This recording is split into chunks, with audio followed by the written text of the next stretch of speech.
संजय सरवारिया, समाचार लाइव, सच की आवाज, आपकी खबर। दमोह जिले के हिंडोरिया थाना अंतर्गत वार्ड क्रमांक 7 में रहने वाले आमिर खान की हत्या कर दी गई थी। विवाद के चलते यह हत्या की गई थी। रात्रि के समय यह घटना घटित हुई थी। पुलिस के द्वारा हत्या का मामला दर्ज किया था। आरोपियों की तलाश की जा रही थी। चंद घंटों में ही पुलिस के द्वारा इस मामले को सुलझा लिया गया। थाना प्रभारी धर्मेंद्र उपाध्याय के द्वारा जानकारी दी गई। इस घटना में रामजी ठाकुर पिता लाल सिंह ठाकुर उम्र 20 वर्ष निवासी वार्ड नंबर 5 हिंडोरिया, पवन पिता खिलान सिंह ठाकुर उम्र 22 वर्ष निवासी वार्ड नंबर 5 हिंडोरिया, शेर खान पिता अजीम खान उम्र 22 वर्ष वार्ड नंबर 7 हिंडोरिया और चंदन सिंह पिता लक्ष्मण सिंह उम्र 20 वर्ष निवासी हिंडोरिया। ये भी सभी नवयुवक हैं जिनके द्वारा इस घटना को अंजाम दिया गया है। चाकू मारे गए थे, पैर में चाकू मारे गए थे, दोनों ही पैरों में चाकू मारे गए थे, जिसके बाद आमिर खान की मौत हो गई थी। इस घटना के बाद घटना के संबंध में हिंडोरिया थाना प्रभारी के द्वारा जानकारी दी गई।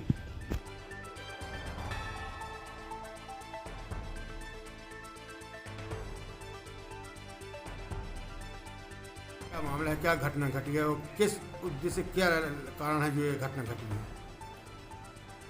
कल दिनांक 23 जून 2024 पुलिस को सूचना प्राप्त हुई थी कि वार्ड क्रमांक 7 हिंडोरिया में एक व्यक्ति अपने घर पर पड़ा हुआ है। जो सूचना पर पुलिस मौके पर पहुंची, यहाँ पर देखा तो बुच्ची और आमिर खान निवासी हिंडोरिया मृत अवस्था में अपने घर पर पड़ा हुआ था एवं आसपास खून भी फैला हुआ था। जांघों पर धारदार हथियार से चोट के निशान जो घटना से वरिष्ठ अधिकारियों को अवगत कराया गया एवं वरिष्ठ अधिकारी भी मौके पर आए। एफएसएल टीम द्वारा भी घटनास्थल का निरीक्षण किया गया। संपूर्ण जांच के आधार पर मामले में अपराध क्रमांक 211/26 धारा 103 BNS का पंजीबद्ध किया गया। बाद जांच के दौरान जो भी परिस्थिति जन्य साक्ष्य थे, तकनीकी साक्ष्य और मुखबिरों की मदद से जानकारी हुई कि रात्रि में जो मृतक हैं बुच्ची और आमिर खान, उनका राम जी से विवाद हुआ था, है ना, और जिस कारण से राम जी इनसे बुराई माने हुए था।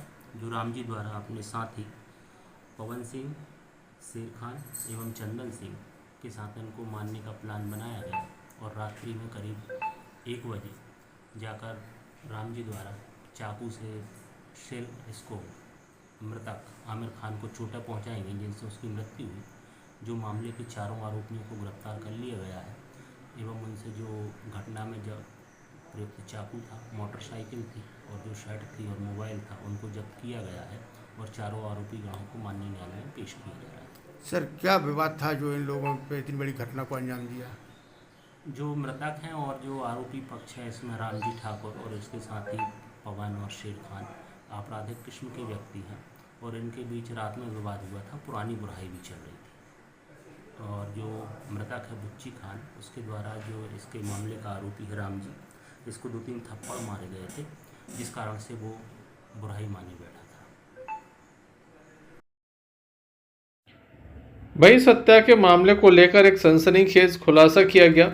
अतिरिक्त पुलिस अधीक्षक सुजीत सिंह भदौरिया के द्वारा पुलिस कंट्रोल रूम 2 में एक पत्रकार वार्ता आयोजित कर इस मामले की विस्तार से जानकारी दी गई। इस अवसर पर नगर पुलिस अधीक्षक HR पांडे एवं नगर कोतवाली TI मनीष कुमार भी मौजूद रहे।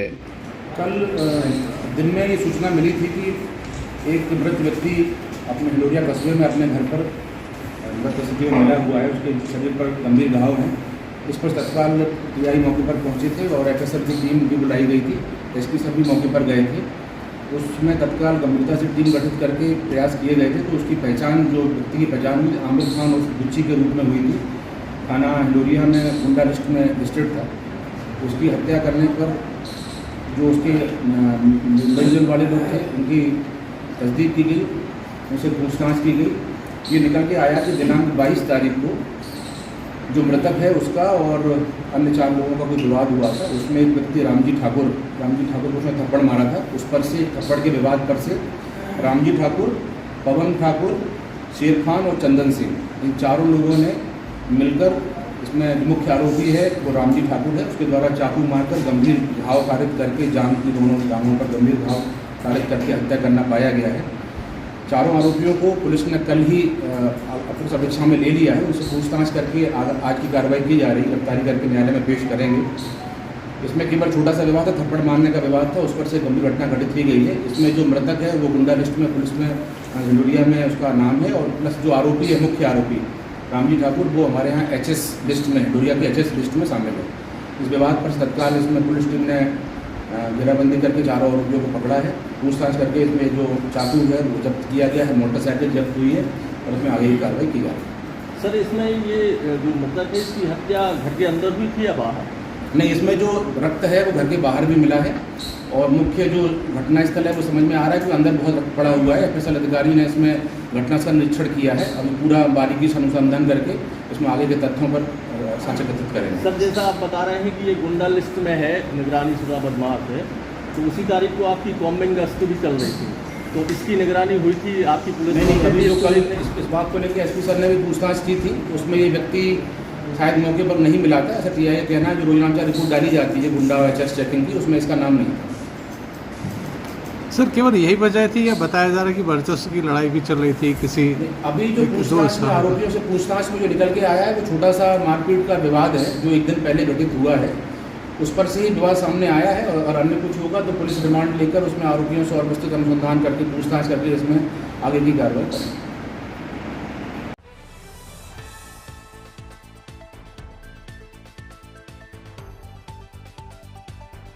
संजय सरवारिया, समाचार लाइव, सच की आवाज, आपकी खबर। दमोह जिले के तेंदुखेड़ा थाना अंतर्गत एक सनसनीखेज मामला सामने आया, जहां पर हाट बाजार में एक युवक की हत्या कर दी गई थी। बताया जाता है कि यहां पर हाट ठेले के किराए को लेकर विवाद हुआ था। महज 30 रुपए को लेकर चाकू घोंपकर ये हत्या कर दी गई। इस घटना में एक आरोपी की तलाश की जा रही है, जबकि एक विधि विरुद्ध बालक को अभिरक्षा में लिया गया है। धीरेन्द्र खटीक निवासी हरसिद्धि माता के पास दमोह कोतवाली दमोह में रहने वाले धीरेन्द्र खटीक की लगातार तलाश की जा रही है। बीती रात बीर बाजार में हत्या होने के बाद क्षेत्र में दहशत भरा माहौल था, लोगों के द्वारा चक्का जाम किया गया था। वहीं इस मामले को लेकर आज अतिरिक्त पुलिस अधीक्षक सुजीत सिंह भदौरिया के द्वारा पत्रकार वार्ता में विस्तार से जानकारी दी गई। गंभीर घटना थाना तेंदुखेड़ा अंतर्गत घटित हुई थी हत्या की।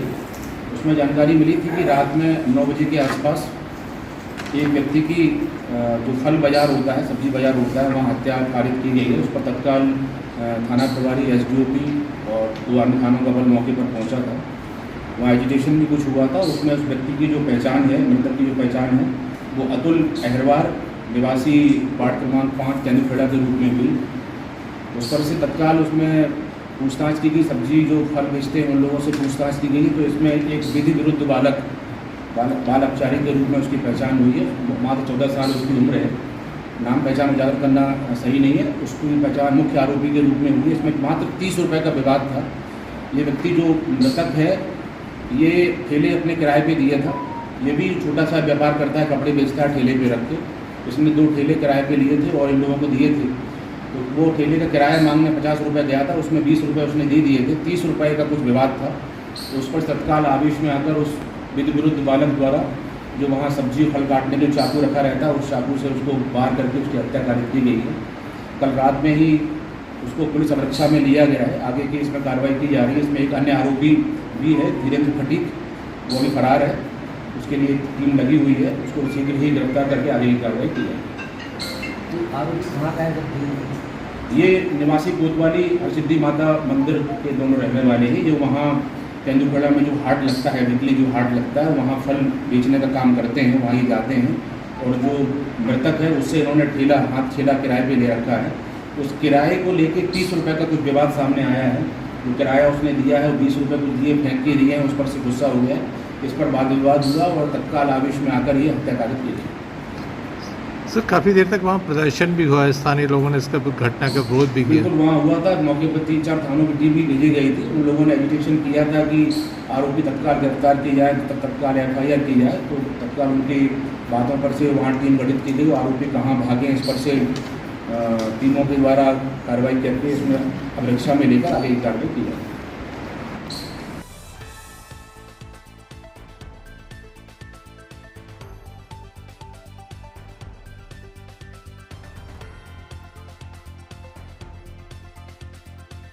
संजय सरवारिया, समाचार लाइव। सच की आवाज, आपकी खबर। दमनगर कोतवाली पुलिस को एक बड़ी सफलता मिली है। बताया जाता है कि लगभग 8,77,000 से अधिक का गांजा पकड़ा गया है। पुलिस के द्वारा ये कार्रवाई ऑपरेशन क्लीन के अंतर्गत की गई है, जिसमें 3 आरोपी भी पकड़े गए हैं जो कि उड़ीसा के रहने वाले हैं। मिथुन नाग पिता गोपाल नाग, लालू हरिपाल पिता राजेंद्र हरिपाल, प्रशांत नाग पिता गोपाल नाग, ये तमाम लोग पकड़े गए हैं। तीनों आरोपियों से ये गांजा पकड़ा गया है। 35 किलो 100 ग्राम ये गांजा पकड़ा गया है। आरोपियों को माननीय न्यायालय में पेश किया गया है। साथ ही माननीय न्यायालय से इनकी रिमांड भी ले जा रही है, ताकि इस संबंध में विस्तार से जानकारी लग सके कि आखिर उड़ीसा में किस जगह से ये गांजा आ रहा था। इस संबंध में अतिरिक्त पुलिस अधीक्षक सुजीत सिंह भदौरिया के द्वारा जानकारी दी गई। वो अच्छी सफलता प्राप्त हुई है। इसमें सीएसपी दमोह और थाना प्रभारी कोतवाली मनीष के द्वारा एक अच्छी टीम गठित करके अभी तक की बड़ी कार्रवाइयों में कुल 35 किलो 100 ग्राम गांजा एनडीपीएस जब्त किया गया है। इसकी कीमत करीब 8,77,000 रुपये आंकी गई है। इसमें कुल 3 आरोपी हैं। तीनों आरोपी उड़ीसा के हैं। इनको अभी पुलिस अभिरक्षा में लेकर आगे गिरफ्तारी करके पूछताछ करके आगे की कार्रवाई की जा रही है। इसमें पुलिस एसपी सर द्वारा ऑपरेशन क्लीन अभी चलाया जा रहा है, जिसमें एनडीपीएस और जो भी कार्रवाइयाँ आप लोगों के माध्यम से सूचनाएं दी जाती हैं शराब के विरुद्ध, गांजे के विरुद्ध, उन कार्रवाइयों के अनुक्रम में ये बड़ी कार्रवाई है थाना कोतवाली पुलिस की। उसमें 3 आरोपी अभिरक्षा में ले गए हैं। इनसे पूछताछ की जा रही है कि ये गांजे का जो सोर्स है उड़ीसा है, उड़ीसा में कहाँ से लाए हैं और यहाँ जो सोर्स है कहाँ ये देने आए थे, उस पर से अनुसंधान अभी बाकी है। पुलिस रिमांड लेकर आगे की कार्रवाई की है। सर, ये जो उड़ीसा से आरोपी आ रहे हैं, इनकी रोकथाम के लिए कोई अलग से काम चल रहा है पुलिस का या नहीं? बिल्कुल, अभी पुलिस अधीक्षक महोदय और जो पुलिस महानिदेशक महोदय हैं उनके द्वारा अभी एक एनडीपीएस को लेकर केंद्र सरकार ने एक 3 वर्ष का रोड मैप बनाया है। उस रोड मैप के अंतर्गत जो मुख्य सोर्स होता है एनडीपीएस का, कहाँ से किस राज्यों से लाया जाता है, उन राज्यों का परिवहन का जो रूट है और जो आरोपी जनरली पकड़े जाते हैं उनका कोई एक सोर्स है, अलग अलग सोर्सेज हैं। इस पर अंतर्राज्यीय कार्य योजना भी बनाई जा रही है और इसके अलावा जिलों को भी निर्देश दिए गए। उस विषय में मैं भी शामिल हुआ था। उसमें ये कहा गया है कि जिस रूट से गांजा आता है और जनरली जो सोर्सेज हैं जहाँ ये गांजा खपाते हैं, उस सोर्स तक पुलिस पहुँचे और जहाँ छोटे छोटे विक्रेताओं को गांजा पहुँचाया जाता है वहाँ तक भी पुलिस कार्रवाई करे। तो इस पर केंद्र सरकार की योजना के अंतर्गत भी काम किया जा रहा है और अलग अलग एसपी साहिबान द्वारा भी अपने जिलों में एक टीम बनाकर इस पर कार्रवाई की जा रही है। उसी कार्रवाई में एक बड़ी कार्रवाई आज पुलिस ने की। सर, आपको नहीं लगता कि दमोह जिला जो है वो गांजे की मंडी बनता जा रहा है? इतना गांजा एक जिले में बार बार पकड़ा जाना, बड़ी मात्रा में पकड़ा जाना। नहीं, अगर गांजे का अगर बड़ी मात्रा में आना है तो पुलिस की अच्छी कार्रवाइयाँ भी आप लोगों के सामने समय समय पर लाई जाती है। पिछले 20-25 दिन में 6 बड़ी कार्रवाइयाँ पुलिस ने की हैं। लेकिन हाँ, ये बात सही है कि इसमें गांजे का जो मुख्य सोर्स है जहाँ से गांजा लाया जाता है उस पर प्रहार होना चाहिए। और इसके लिए जैसा कि मैंने बताया है कि जो अंतर्राज्यीय जो नेटवर्क है जो स्थापित करके डीजी सर ने जो बात करी है, उसमें उड़ीसा का जो मुख्य सोर्स है जहाँ से गाया जाता है वहाँ पर कार्रवाई करेंगे और उसमें उस सोर्स का पता भी लगाएंगे। और भी पुरानी कार्रवाइयों में भी जहाँ से गांजा लाया गया उन लोगों को भी इसमें आरोपी बनाया गया। कहाँ से आरोपी पकड़े गए? ये आरोपी अभी जो घटनास्थल है सीता बाबरी मरघटा के पास विद्युत मंडल सब स्टेशन है, वहाँ पर ये तीनों आरोपी अलग अलग बैग में ये गांजा लेकर आए थे और यहाँ खपाने के उद्देश्य में थे। अब किसको देने आए थे ये भी विवेचना का विषय। सर, नया पुलिस कप्तान जब आता है जिले में, मैं चाहूँगा आपको बताना भी चाहूँगा कि जो पुराने पुलिस अधीक्षक महोदय थे उनके कार्यकाल में भी और शुरुआत में भी और लास्ट में भी पूरे कार्यकाल में बड़ी अच्छी कार्रवाइयाँ की गई थी। कुम्हारी में एक बड़ी मात्रा में 30-35 किलो गांजा हमने पकड़ा था। ये शुरुआती दौर में नहीं, लास्ट दौर में पकड़ा गया था और बीच में भी गांजे की कार्रवाइयाँ हुई हैं। हाँ, ये बात सही है कि जब पुलिस अधीक्षक आते हैं तो सभी थाना प्रभारियों को अधिक से अधिक कार्रवाइयाँ करने का एक मौका मिलता है और अपनी कार्य योजना, अपनी परफॉर्मेंस सुधारने का भी मौका मिलता है। तो उसमें सूचना तंत्र को अपना डेवलप करते हैं, उसमें अच्छी कार्रवाइयाँ देखने को मिलती हैं।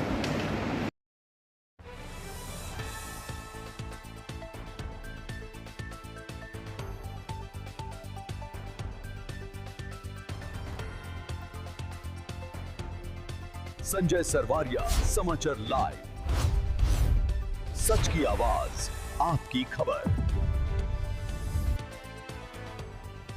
वीरांगना रानी दुर्गावती ने इतिहास में पहली बार महिलाओं को सैन्य प्रशिक्षण देकर आत्मरक्षा और राष्ट्र रक्षा में उनकी भागीदारी सुनिश्चित की। ऐसा कहना है केंद्रीय राज्य मंत्री का, जिनके द्वारा आज वीरांगना रानी दुर्गावती के बलिदान दिवस पर आयोजित कार्यक्रम में सहभागिता दर्ज कराई है। केंद्रीय मंत्री श्री उइके दमोह पहुंचे थे। वहीं मध्य प्रदेश सरकार आदिवासी गौरव और संस्कृति के संरक्षण के लिए रानी दुर्गावती लोक की स्थापना की दिशा में भी कार्य कर रही है, ऐसा कहना है कैबिनेट मंत्री श्री शाह का। वहीं रानी दुर्गावती का जीवन त्याग, स्वाभिमान और राष्ट्रभक्ति की प्रेरणादायी मिसाल है, ऐसा कहना है राज्य मंत्री नरेंद्र मोदी का। वहीं रानी दुर्गावती द्वारा विकसित की गई योजनाओं और व्यवस्थाओं की व्यवस्था आज भी लोगों को प्रेरित करती है, ऐसा कहना है राज्य मंत्री लखन पटेल का। इसके अलावा यहाँ पर डॉक्टर रामकृष्ण किशोरिया भी मौजूद थे, जिनके द्वारा कहा गया कि वे केवल एक वीरांगना ही नहीं बल्कि साहस, त्याग और राष्ट्रभक्ति की अमर प्रतीक हैं। इसके अलावा बड़ी संख्या में यहाँ पर गणमान्य नागरिक मौजूद थे, स्थानीय लोग मौजूद थे। सभी के द्वारा श्रद्धा सुमन अर्पित किए गए। भारतीय जनता पार्टी के देवी स्वरूपा सभी हमारे परिवार की बहनें, भाइयों बहनों, तरीके से इस कार्यक्रम को आयोजित किया गया। वीरांगना रानी दुर्गावती जी का ये बलिदान दिवस मित्रों हम सब लोगों के लिए अत्यंत प्रेरणा, और आज इस विषय पर गीतों के माध्यम से हमारे जनजाति समाज की टोली ने संख्या में उपस्थित मातृशक्ति और आसपास के ग्रामों से सभी पधारे मेरे गणमान्य भाइयों और बहनों, आज के इस अवसर पर सबसे पहले तो मैं धर्मन जी को बहुत बहुत बधाई देता हूं कि उन्होंने इस कार्यक्रम का आयोजन किया। मित्रों, मैं बहुत लंबा समय इसलिए नहीं लेना चाहता क्योंकि माननीय केंद्रीय मंत्री जी और माननीय हमारे विजय शाह जी आपसे चर्चा करेंगे और लंबी चर्चा भी होगी, तो समय में बाधा नहीं डालना चाहता। लेकिन एक बात जरूर कहना चाहता हूं, रानी दुर्गावती जी के प्रति जो मध्य प्रदेश की सरकार के श्रद्धा का प्रमाण है वो ये है कि आपको पता ध्यान होगा कि 24 जून 2024 में यहां पर मध्य प्रदेश सरकार ने कैबिनेट का आयोजन किया था डॉक्टर मोहन यादव जी के नेतृत्व में, और उस समय हम सब सिंगौरगढ़ के किले भी गए थे। बहुत सारे लोग ऐसे थे जिन्होंने उस किले को नहीं देखा था, और जब वहां जाकर के बाहर के लोगों ने देखा तो उसकी बताया कि ऐसा किला पहले कहीं नहीं देखा। और उसकी जो योजना थी, जैसा भाई सोहन जी बता रहे थे कि रानी दुर्गावती जी ने 500 साल पहले जो आज वो धरातल पर उतर रहा है, कितनी दूरदर्शिता रही होगी उनकी। और उस समय पर माननीय मुख्यमंत्री जी ने बहुत सारी घोषणाएं भी की थी और यहां पर बड़ा मेला लगा था। मित्रों, मैं इस अवसर पर बहुत ज्यादा समय नहीं लेना चाहता, लेकिन आप सबको बहुत बहुत धन्यवाद करना चाहता हूं और आभार भी मानता हूं कि आप सबके बीच में आने का अवसर मिला। एक बार हम संकल्प लेकर के जाएं कि रानी दुर्गावती जी के आदर्शों पर चलकर देश और प्रदेश को आगे बढ़ाने में अपना काम सहयोग दें, गांव की बेटियों को शिक्षा के लिए प्रेरित करें, नशे से दूर रहें, यही हमारी कामना है। बहुत बहुत धन्यवाद। भारत माता की जय। गया है कि आज अगर हम सबके बीच में नहीं होता तो आज जो हम अपना जो सरनेम लिख रहे हैं उसके पीछे कहीं ना कहीं वो सरनेम आज बदला हुआ होता। आज ऐसी वीरांगना को हम नमन भी करते हैं, ऐसी वीरांगना की वीरता को प्रणाम भी करते हैं। साथियों, रानी दुर्गावती का पराक्रम असाधारण पराक्रम था। किसी ने बड़ा अच्छा लिखा है कि जब आज रानी दुर्गावती जी के बलिदान दिवस के अवसर पर एक कार्यक्रम रानी दुर्गावती जी को श्रद्धा सुमन अर्पित करने के लिए, उनको श्रद्धांजलि देने के लिए आयोजित हुआ, जिसमें हमारे मध्य प्रदेश के कैबिनेट मंत्री आदरणीय विजय शाह जी, हमारे देश के राज्य मंत्री आदरणीय दुर्गादास उइके जी, हमारे एसटी मोर्चा के प्रदेश अध्यक्ष टेकाम जी, और भी बहुत सारे जनप्रतिनिधिगण, इसमें अपने माननीय लखन पटेल जी, उमा देवी खटीक जी, और भी क्षेत्र के जितने जनप्रतिनिधिगण हैं, जम्मू जिले के सारे जनप्रतिनिधिगण उपस्थित हुए। और कार्यक्रम में रानी दुर्गावती जी के बलिदान को लेकर कार्यक्रम हुआ और उनके बलिदान को रेखांकित करने का काम इस आयोजन में हुआ है। निश्चित रूप से बहुत बेहतरीन आयोजन हुआ है। उसमें कुछ घोषणाएं भी हमारे माननीय मंत्री जी द्वारा की गई हैं जो जल्दी ही एक कार्य रूप में परिणत होंगे।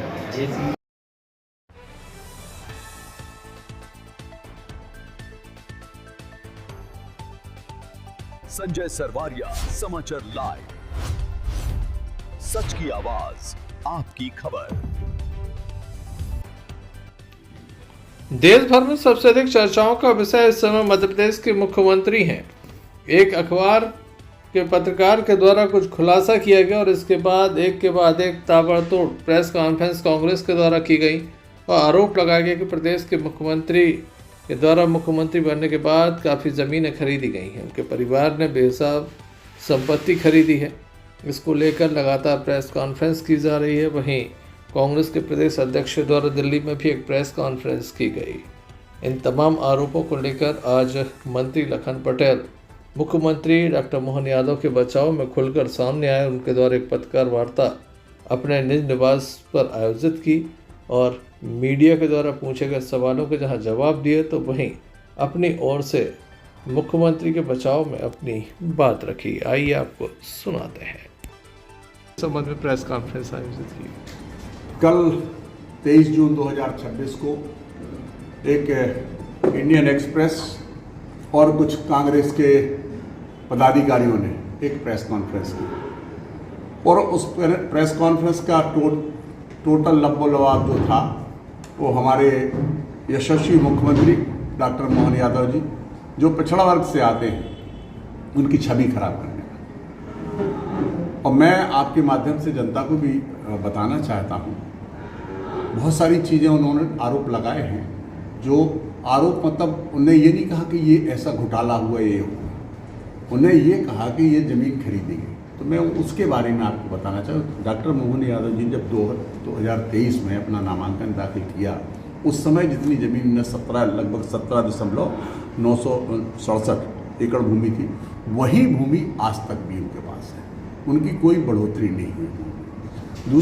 दूसरी बात उन लोगों ने कही कि उनकी श्रीमती सीमा यादव जी की कृषि भूमि लगभग वो भी यथावत है, जिसको उन्होंने लगाया कि 168 एकड़ ज़मीन इनके लोगों ने खरीदी गई। मैं बहुत विस्तार से आपको नहीं बताना चाहता क्योंकि आज दिन भर से आप सब देख रहे होंगे, कई चैनलों पे चल रहे होंगे, वो बात नहीं करनी, लेकिन मैं ये बात कहना चाहता हूँ कि ना तो उनके परिवार की परिभाषा भी मुझे लगता है ये लोग नहीं समझते। जिन लोगों ने ये कहा है परिवार की परिभाषा भी नहीं जानते। परिवार की परिभाषा में पति पत्नी और बच्चे। तो जो उन्होंने 10 एकड़ उनके बिटिया ने हर जमीन खरीदी है जिसका उन्हें हिसाब दिया, और वो ज़मीन वहाँ की खरीदी जहाँ पर कोई डेवलपमेंट जैसी कोई बात नहीं है, ना कोई मास्टर प्लान की बात है। और 2023 या उससे पहले भी इनके परिवार के सारे लोग ये व्यापार करते हैं। तो मुझे लगता है राजनीति में हैं अगर तो व्यापार करना कोई बुराई तो नहीं है, परिवार कैसे चलेगा। तो ये लोग सब अपनी, कोई कॉलोनी का काम करता है, कोई ज़मीन खरीदने बेचने का काम, और ये अभी से नहीं कर रहे, 98 से लगातार इनके परिवार के लोग, चाचा भी ये वो लोग सब कर रहे हैं, परिवार यानी कर जो उनके। लेकिन इनके खुद बेटे या इनकी श्रीमती जी ये लोग इसमें कोई काम नहीं। एक जो उनकी वो है कंपनी, उस कंपनी से आदरणीय डॉक्टर मोहन यादव जी 2017 में संचालक पद से इस्तीफा दे दिया था, और अभी कुछ समय पूर्व उनने उससे टोटली अलग हो गए। पहले संचालक पद से इस्तीफा दिया, अब टोटल अलग हो गए। यानी कुल मिला के अगर हम ये बात कहें कि अनर्गल जो आरोप लगाए जा रहे हैं उनमें कोई सच्चाई नहीं है। अगर सच्चाई होती तो अभी तक सारे दस्तावेज सामने रहते। आज दिल्ली में भी एक प्रेस कॉन्फ्रेंस हुई और वही बात, सेम बात नहीं। आज उन्होंने एक नया आरोप लगाया कि एक संस्था को 1 रुपए में ज़मीन दे दी गई है। देखिए, मुझे उसके बारे में बहुत जानकारी नहीं है, अभी मैंने वो प्रेस सुनी नहीं, क्योंकि मैं एक कार्यक्रम में था तो सुनी नहीं। उसका भी मैं अगर उसको प्रेस को देख लूँगा उसके उत्तर तो मैं ज़रूर उसका जवाब आपको फ़ोन करके भी बता दूँगा। मैं समझता हूँ कि ये जो पूरा घटनाक्रम कल से जो चल रहा है सिर्फ और सिर्फ हमारे यशस्वी मुख्यमंत्री जी की छवि खराब करने का। और आपने सुना होगा जो अपने उत्तर प्रदेश के पूर्व मुख्यमंत्री अखिलेश यादव जी ने भी ये बात कही है कि उनको ज़बरदस्ती उनके ऊपर आरोप लगाए जा रहे हैं। और मैं ये भी बात कहना चाहता हूँ, जिम्मेवारी के साथ कहना चाहता हूँ कि राजनीति करते हुए कोई व्यापार न करे, या उनके परिवार के लोग या रिश्तेदार, भाई बहन, कोई रिश्तेदार, मामा फूफा, क्या कोई व्यापार करना गुनाह है? और अगर वो कर रहे हैं तो अपना सब होगा उनके पास सब हिसाब किताब। जैसे कि आपने लगाया है उसको, उसी से उठाया है। उनका कोई व्यक्तिगत, उनने ना कोई रिसर्च की ना कुछ किया, उसी अखबार के माध्यम उठा करके और उसको उन्होंने किया है। आज आप देख रहे हो फेसबुक पे भी हर आदमी डाल रहा, हर आदमी चला रहा, उस पर कमेंट्स भी आ रहे हैं। तो ये तो होता रहेगा, क्योंकि सोशल मीडिया का ज़माना है और सोशल मीडिया में अपनी बात कहने का सबसे सरल रास्ता है कि सोशल मीडिया पे आदमी कह देता है। मैं समझता हूँ कि इसमें बहुत कोई ऐसा मामला नहीं है। और आरोप ये भी लगा रहे कि मुख्यमंत्री जी कोई जवाब नहीं दे रहे। प्रदेश अध्यक्ष जी ने कल कहा, पूरी प्रेस कॉन्फ्रेंस करके कहा, उन्होंने बात कही। अब जरूरी थोड़ी कि मुख्यमंत्री जी हर बात को बोले, हम पार्टी के लोग हैं, सब हैं और बात कह रहे हैं। अगर कोई ऐसी बात है तो वो भी कहेंगे, उसमें कहीं कोई संदेह नहीं। और मैं जिम्मेदारी के साथ इस बात को कह रहा हूँ कि जो जितने आरोप लगाए हैं ये बिल्कुल असत्य और निराधार है। इस अवसर पर भारतीय जनता पार्टी के जिला अध्यक्ष श्याम शिवहरे भी मौजूद रहे।